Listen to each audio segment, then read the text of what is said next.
In this video, we will understand laryngeal injuries.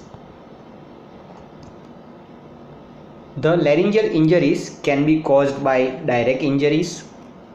It can result from burns and scars or radiotherapy reactions, or it may result from intubation injuries.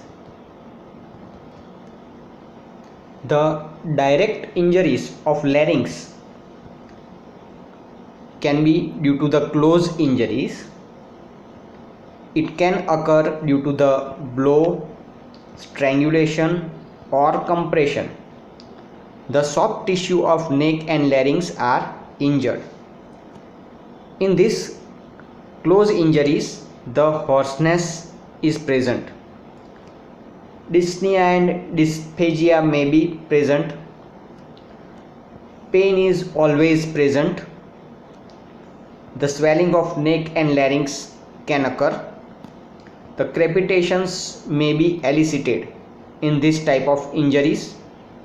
The submucosal hemorrhages may be seen on direct laryngoscopy.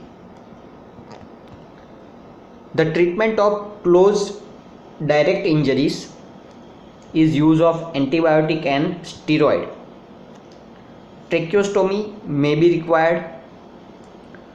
The laryngofissure may be performed for the fracture of thyroid cartilage and stenosis.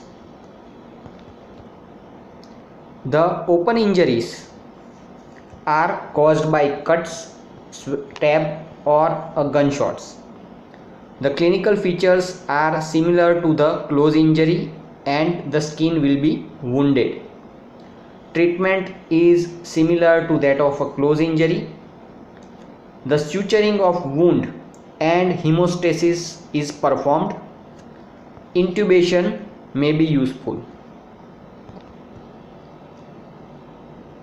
Other types of injury that is caused by burns and scars and radiotherapy reaction, where the cause should be treated. Antibiotics are advised. Xylocaine and adrenaline spray will help in reducing edema, and tracheostomy may be required. The another very important causative factor, that is intubation injuries. These are becoming very common because of use of positive pressure respirators in the intensive care units. The intubation injury will result from rough intubation, which may damage the larynx. Prolonged intubation, if the intubation is for more than 48 hours, may cause necrosis of mucous membrane. Very large tube will damage the larynx. The rubber tubes are more injurious than the Protex or silicone tube. The pressure cups not deflated intermittently may also cause it.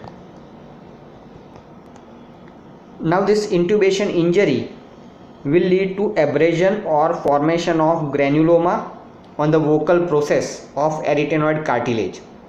Subglottic edema or mucosal necrosis leading to laryngeal stenosis may also occur.